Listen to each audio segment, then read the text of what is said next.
everybody. It's a live stream. Yes, I'm glad you could come here from Martin's. How many years is this? 76 or 7. It's something like that, yeah. Ancient tradition. Yeah. And another ancient tradition which we didn't get to do this year is the black sheep, the mummers, which I get, most of you know what mummers, who the mummers are, what kind of tradition that is. It's an old English custom that involved right around this time of year because it's the darkest time of the year and it celebrates sort of the death and rebirth of life. So there's this mock combat between Saint the Dragon and Saint George or something, and they kill each other, and a doctor comes and gives them something in a bottle which we don't talk about, and then they rise again. And but there's many variations of this, but they're also seasonal observations. And actually, I guess I'll start with that because there was back in the early 70s, an English musician scholar wrote a song that really encapsulated the whole idea of the mummy, and I thought he did just a wonderful job putting it all into something that people could appreciate and understand. So this is a song, and it's got a chorus you'll all be glad to know. And the chorus is, "Rise up, Jock, and sing a song, for the summer is short and the winter is long. Let's all join hands and form a chain till the leaves of springtime bloom again." All right. In fact, before I start the song, we'll do this chorus. So it's rise up, Jock, and sing a song, for the summer is short and the winter's long. Let all join hands and form a chain till the leaves of springtime bloom again. No, I didn't really hear that part. So we're going to give you one more chance. So it's rise up, Jock, and sing your song, for the summer is short and the winter's long. Let all join hands and form a chain till the leaves of springtime bloom again.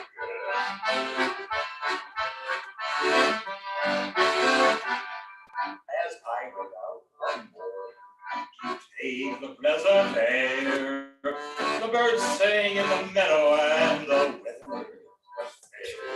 I sat for a while just like that by the foot of a shady oak, when by there came a band of men with their faces black and smoke. And there's a rise up, Jock, and sing your song, for the summer is short and the winter's long. Let all join hands and form a chain till the leaves of springtime bloom again.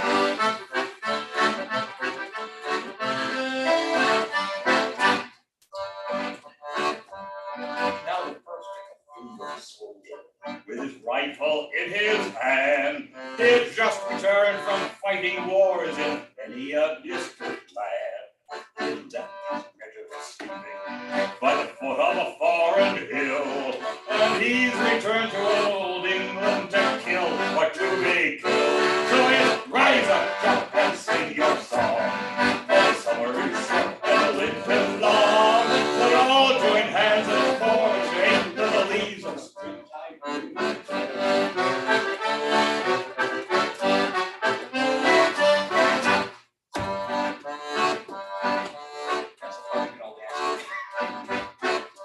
Now the next to come in the sailor, he had just returned from sea.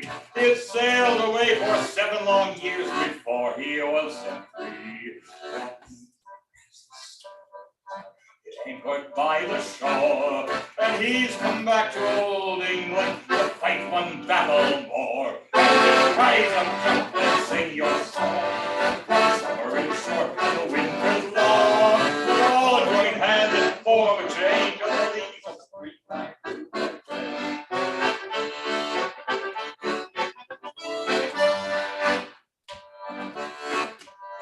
The middle of the forest, the blackbirds they did sing, as the soldier and the sailor took their place inside a ring. And when the battle started, they went at it blow by blow. And when the battle ended, down their backs blood did flow.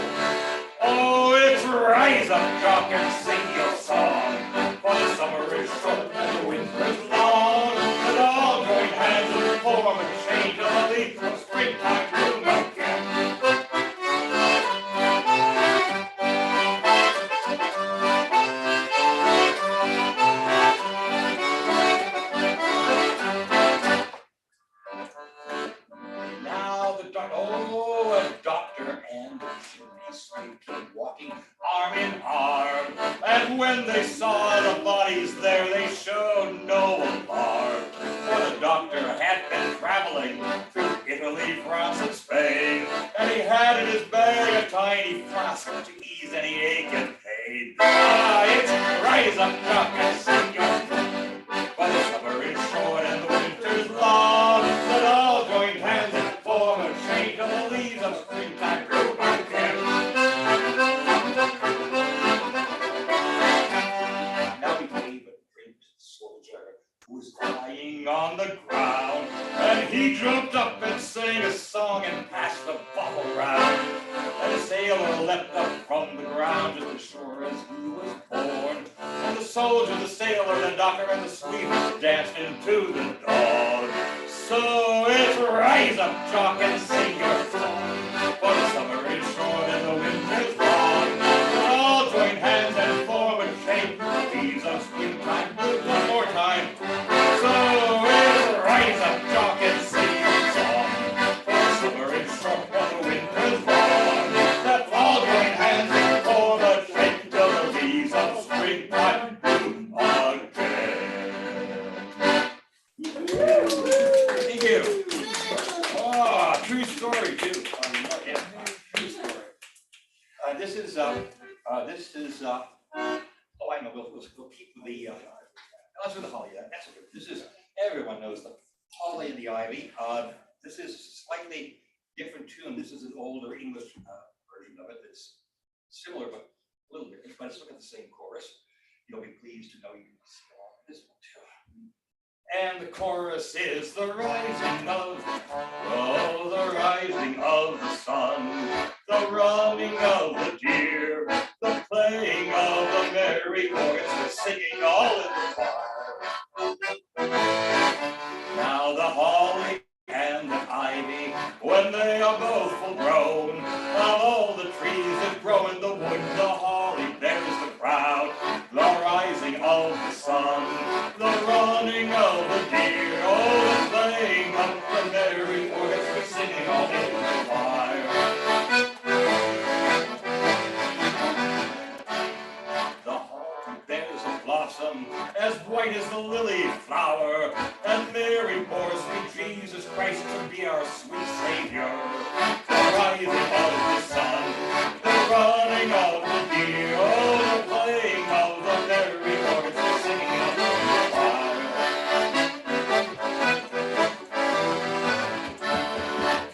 Who's that? Who's that come knocking at my door? Oh, the holly bears a berry as red as any blood, and Mary bore sweet Jesus Christ to do all sinners good. Oh, the rising of the sun, the running of the deer, the playing of the merry organ, singing all in the choir.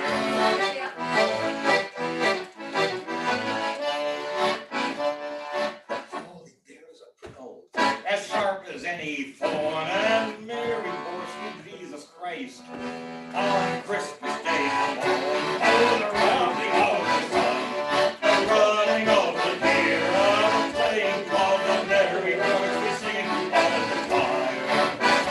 And the holly bears a bark as bitter as the gall, and Mary bore sweet Jesus Christ for redeem us all.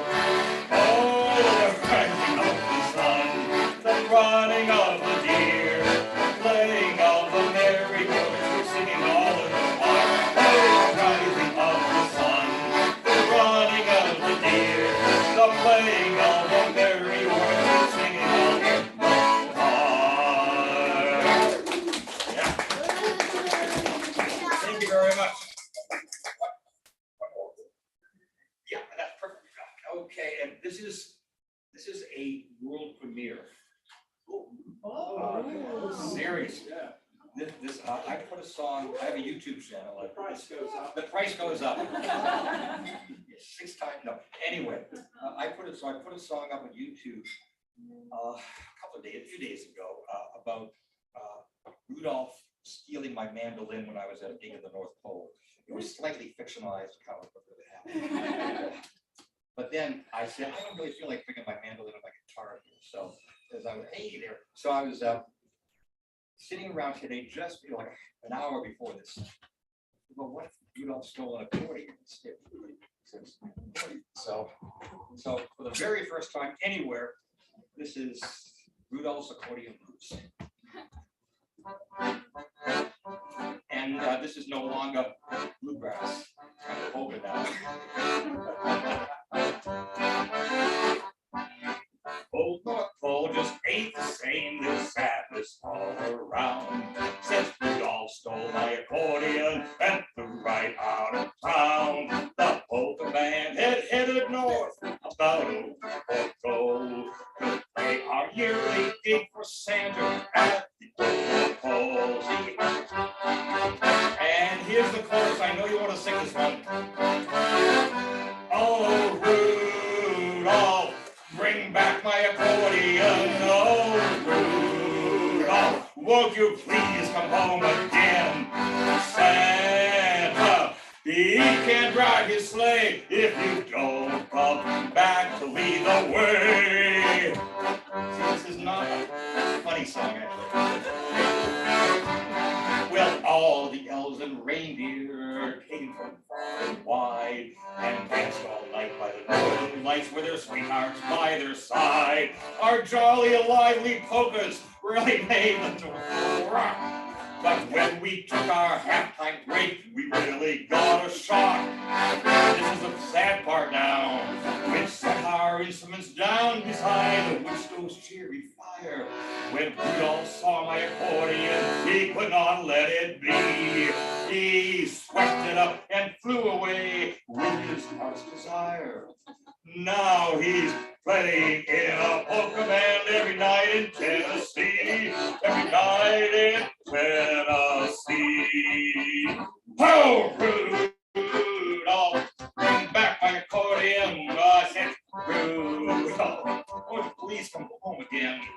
Santa, he can't drive his sleigh if you don't come back to lead the way.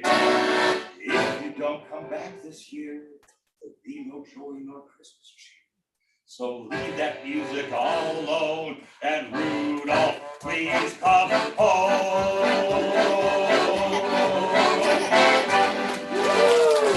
Thank you. Merry, yeah. Not a dry eye left in the house. Just to let you know, if you want to get more subscribers, post on YouTube Kids to get more subscribers. You know, that's great because I have 4 subscribers now. So. I'll keep that in mind. But that's twice what I had last week. Well, thanks, Bob. Thank you. Now give a round of applause. On this. Guys, You'll subscribe. Wow, you please do. I forgot. What's your YouTube channel? It's Bob. Actually, it's just Bob Doucette Music. Bob Doucette, DOUCET. Bob Doucette Music. Oh, okay. Yes. Go subscribe. All right. let's watch it. Let's watch it. Let's watch it. Let's watch it. Let's watch it. Let's watch it. Oh, okay.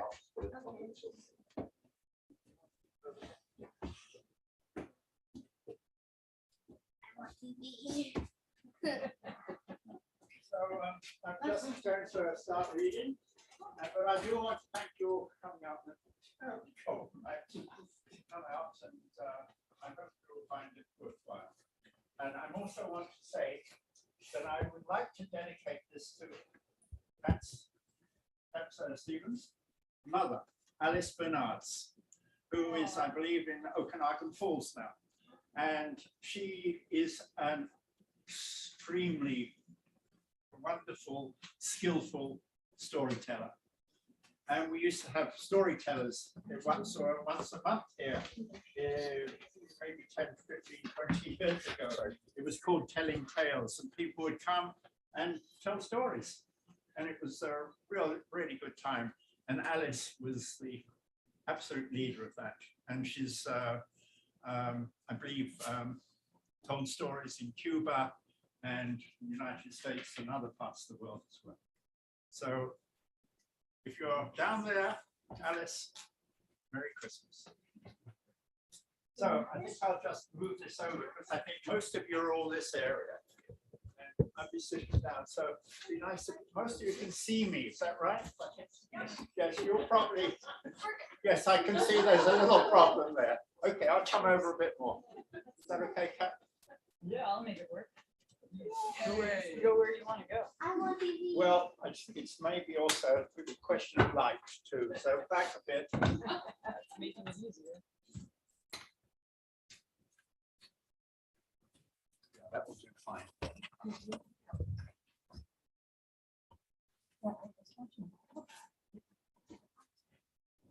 It's because it was plugged in, but I think we'll be okay with battery. I'll keep an eye on it.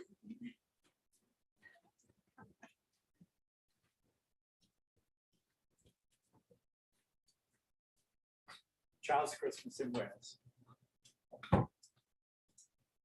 One Christmas was so much like another in the years around the town corner, now and out of all sound except the distant speaking of the voices I sometimes hear before sleep, that I cannot never remember whether it snowed for 6 days and 6 nights when I was 12, or 12 days and 12 nights when I was 6.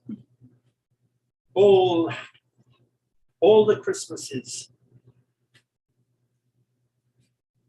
excuse me, all the Christmases roll down towards the two-time sea like a cold and headlong moon, trundling down the sky that is our street. And they stop at the rim of the ice-edged, fish-freezing waves, and I plunge my hands into the snow and bring out whatever I can find. In goes my hand into that white wool, bell-tongued ball of holidays resting on the rim of the carol-singing sea, and out come Mrs. Prothero and the fireman. It was the afternoon of the day of Christmas Eve, and I was in Mrs. Prothero's garden waiting for cats with her son Jim. It was snowing. It was always snowing at Christmas. December in my memory is as white as Lapland, though there were no reindeer. There were cats. Patient, cold, and callous, our hands wrapped in socks, we waited to snowball the cats. Sleek and long as jaguars and horrible whiskered, spitting and snarling, they would slink and sidle over the white back walled gardens. And the lynx-eyed hunters, Jim and I, fur-capped and moccasin trappers from Hudson Bay, off the Mumbles Road, would hurl our deadly snowballs at the green of their eyes. The wise cats never appeared. We were so still, Eskimo-footed Arctic marksmen in the muffling silence of the eternal snows, eternal ever since Wednesday. And we never heard Mrs. Prothero's first cry from her igloo at the bottom of her garden, or if we heard it at all, it was to us like the far-off challenge of our enemy and prey, the neighbor's polar cat. But soon the voice grew louder. "Fire!" cried Mrs. Prothero, and she beat the dinner gong. And we ran down the garden with the snowballs in our arms towards the house, and smoke indeed was pouring out of the dining room, and the gong was bombulating, and Mrs. Prothero was announcing ruin like a town crier in Pompeii. Oh, this was better than all the cats in Wales standing in a row on a wall. And we bounded into the house, loaded with snowballs, and stopped at the open door of the smoke-filled room. Something was burning all right. Perhaps it was Mr. Prothero, who always slept there after midday dinner with a newspaper over his face. But he was standing in the middle of the room saying a fine Christmas and smacking at the smoke with a slipper. "Call the fire brigade," cried Mrs. Prothero as she beat the gong. "They won't be there," said Mr. Prothero. "It's Christmas." Oh, there was no fire to see, only clouds of smoke, and Mr. Prothero standing in the middle of them, waving his slipper as though he were conducting. Do something, he said. And we threw our snowballs into the smoke. I think we missed Mr. Prothero and ran out of the house to the telephone box. Let's call the police as well, Jim said. And the ambulance. And Ernie Jenkins, he likes fires. But we only called the fire brigade. And soon the fire engine came and 3 tall men in helmets brought a hose into the house, and Mr. Prothero got out just in time before they turned it on. Nobody could have had a noisier Christmas Eve. And when the firemen turned off the hose and were standing in the wet, smoky room, Jim's aunt, Miss Prothero, came downstairs and peered at them. Jim and I waited very quietly to hear what she would say to them. She said the right thing, always. She looked at the 3 tall firemen in their shiny helmets, standing among the smoke and cinders and dissolving snowballs, and she said, "Would you like anything to read?" Years and years and years ago, when I was a boy, when there were wolves in Wales and birds that coloured red flannel petticoats whisked past the harp-shaped hills, when we sang and wallowed all night and day in caves that smelt like Sunday afternoons in damp front farmhouse parlours, and we chased with the jawbones of deacons, the English and the bears, before the motor car, before the wheel, before the Duchess-faced horse. When we rode the daft and happy hills bareback, it snowed and it snowed. But here a small boy says, "It snowed last year too. I made a snowman and my brother kicked it down and I kicked my brother down and then we had to..." But that was not the same snow, I said. Our snow was not only shaken from whitewashed buckets down the sky, it came shoaling out of the ground and swam and drifted under the arms and hands and bodies of the trees. Snow grew overnight on the roofs of the houses like a pure and grandfather moss, minutely white-ivied walls, and settled on the postman, opening the gate like a dumb, numb thunderstorm of white, torn Christmas cards. Get back to the presents. Were there? Get back to the postman. Were there postmen there too? With sprinkling eyes and wind-cherried noses on spread frozen feet, they crunched up to the doors and mittened on them manfully. But all that the children could hear was a ringing of bells. You mean that the postman went rat-a-tat-tat and the doors rang? I mean that the bells that the children could hear were inside them. I only hear thunder sometimes, never bells. But there were church bells too, inside them. No. In the bat black, snow-white belfries tugged by bishops and stalks. And they rang their tidings over the bandaged town, over the frozen foam of the powder and ice cream hills, over the crackling sea. And it seemed that all the churches boomed for joy under my window, and the weathercocks crowed for Christmas on our fence. They were just ordinary postmen, fond of walking and dogs and Christmas and snow. And they knocked on the door with blue knuckles. Ours has got a black knocker. And then they stood on the white welcome mat in the little drifted porches and puffed, making ghosts with their breath and jogging from one foot to the next like small boys wanting to go out. And then the presents after the Christmas box. And the cold postman with a rose on his button nose tingled down the tea tray slithering run of the chilly glinting hill. He went on his ice-bound boots like a man on fishmonger's slabs. And he wagged his bag like a frozen camel's hump, dizzily turned the corner on one foot, and by God, he was gone. Get back to the presents. Well, there were the useful presents, engulfing mufflers of the old coach days and mittens made for giant sloths. Zebra scarves of a substance like silky gum that could be tug-of-warred down to the galoshes, blinding tam o' shanties like patchwork tea cozies and bunny-suited busbies and balaclavas for victims of head-shrinking tribes. From aunts who always wore wool next to the skin, there was moustached and rasping vests that made you wonder why the aunts had any skin left at all. And once I had a little crocheted nose bag from an aunt, no longer whinnying with us. And pictures, books in which small boys, though warned with quotations not to, would skate on Farmer Giles' pond, and did, and drowned. And books that told me everything about the wasp, except why. Go back to the useless presents.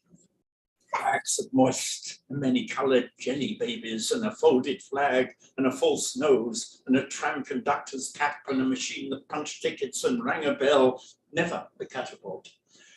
And once by mistake, no one could explain, a little hatchet and a celluloid duck that made, when you pressed it, a most unduck-like sound, a mewing mew that an ambitious cat might make who wished to be a cow.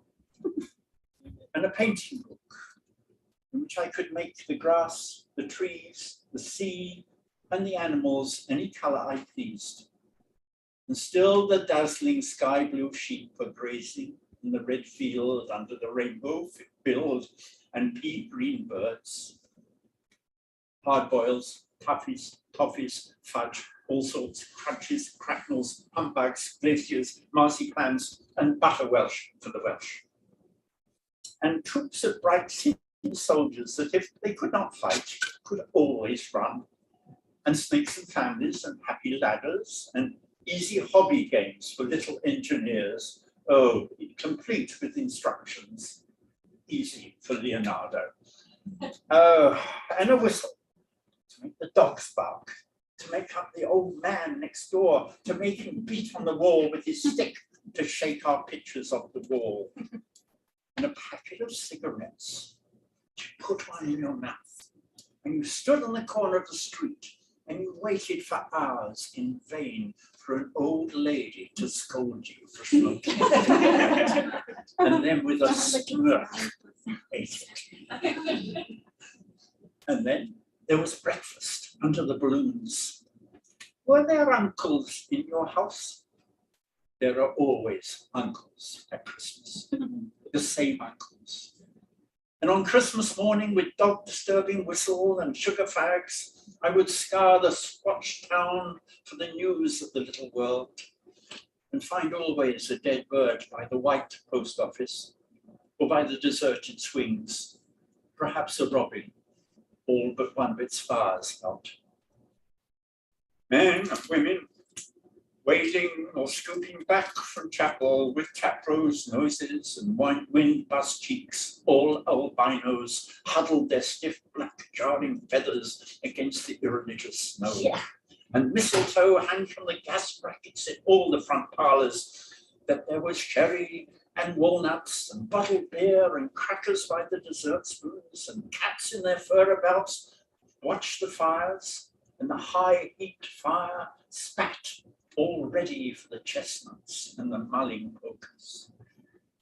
Some few large men sat in the front parlours without their collars, uncles almost certainly, trying out their new cigars, holding them about judiciously at arm's length and returning them to their mouths, coughing and then holding them out again as though waiting for the explosion.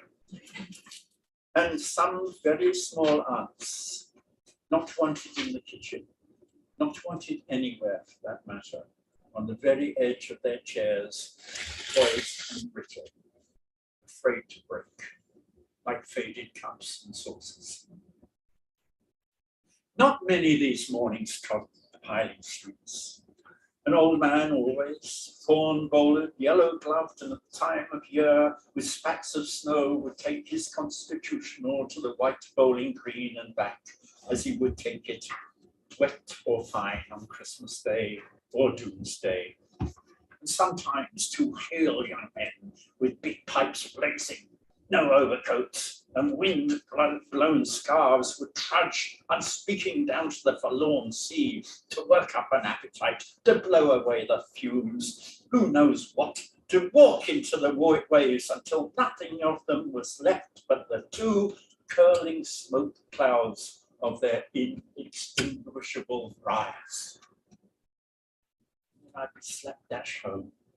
The gravy smell of the dinners of others, the bird smell, the brandy, the pudding, the mince coiling up to my nostrils, when out of the snow, trod side lane would come a boy, the spit of myself, with a pink-tipped cigarette, and the violent pass of a black eye, cocky as a bullfinch, leering all to himself. I hated him on sight, and would be about to put my dog whistle to my lips and blow him off the face of Christmas, when he, with a violent wink, put his whistle to his lips and blew so stridently, so high, so exquisitely loud, that gobbling faces, their cheeks bulging with goose, would press against their tinselled windows the whole length of the white echoing street.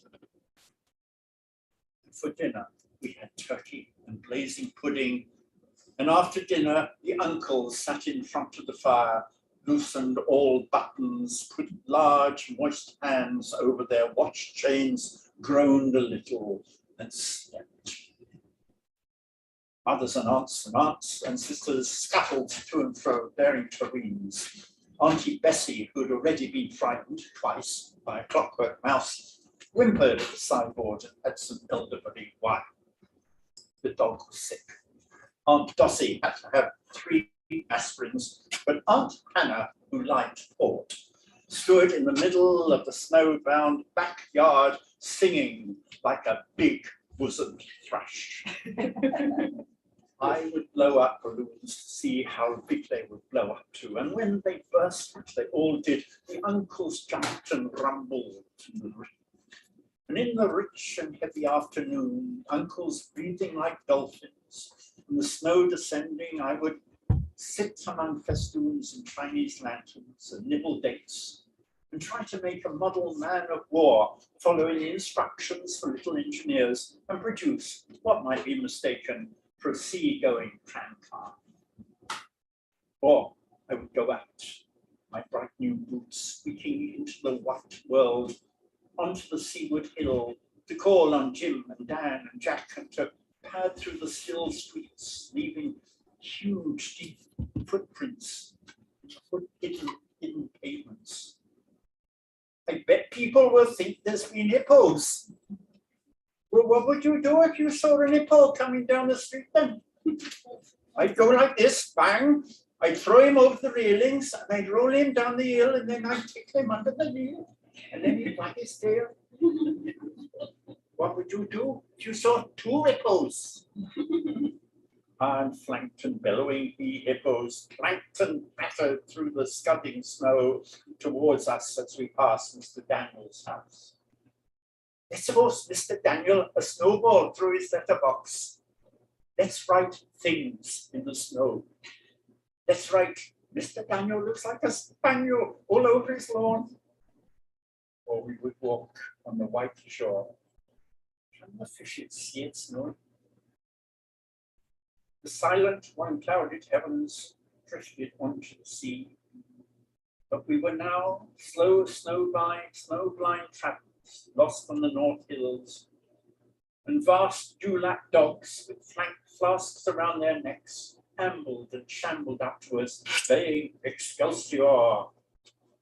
We returned home through the poor streets where only a few children fumbled with bare red fingers in the real rutted snow, and catcalled after us, their voices fading away as we trudged uphill into the cries of the dark dock birds and the hooting of ships out in the bay.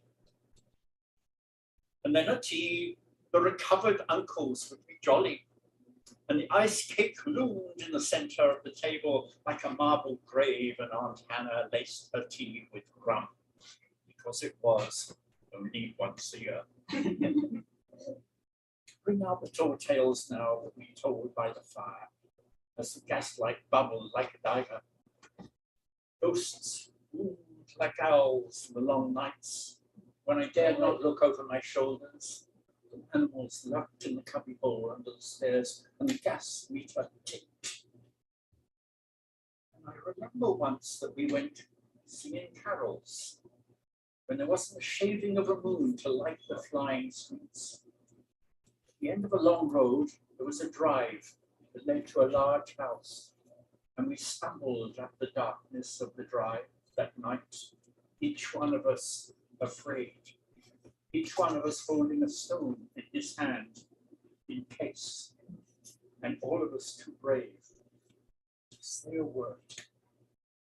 The wind through the trees made noises of old and unpleasant and maybe web-footed men wheezing in caves. We reached the black bulk of the house. What should we give him then? Hark the herald? No, Jack said, Good King Wenceslas, I'll begin. Count 3. 1, 2, 3. And we began to sing, our voices high and seemingly distant in the snow-filled darkness round the house that was occupied by no one we knew. We stood close together near the dark door. What King Wenceslas down on the feast of, then a small, dry voice, like the voice of someone who had not spoken for a long time, joined our singing. A small, dry, eggshell voice from the other side of the door, a small, dry voice through the keyhole. And when we stopped running, we were outside our house. The front room was lovely. Balloons floated under the hot water bottle, gulping gas. Everything was good again and shone above the town. Perhaps it was a ghost, Jim said. Perhaps it was trolls, Dan said, who was always reading. Let's go in and see if there's any jelly left, Jack said. We did that. Always on Christmas night, there was music. An uncle played the fiddle, a cousin sang Cherry Ripe, and another uncle sang Drake's drum. It was all very warm in the little house. Auntie Anna, who had got into the parsnip wine, sang a song about bleeding hearts and death, and then another in which she said her heart was like a bird's nest, and then everyone laughed. And then I went to bed. Looking through my bedroom window out into the moonlight, the unending smoke-colored snow, could see the lights in the windows of all the other houses on our hill, and heard the music rising from them up the long, steadily falling night. I turned the gas down, got into bed. I said some words to the close and holy darkness, and then I slept.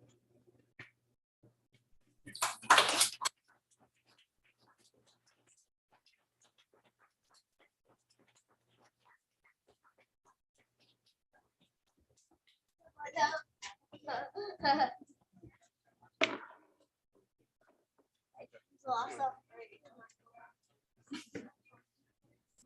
Thanks, everybody. Life is awesome. Yes, it is. Have a very Merry Christmas and a Happy New Year, and we'll see you.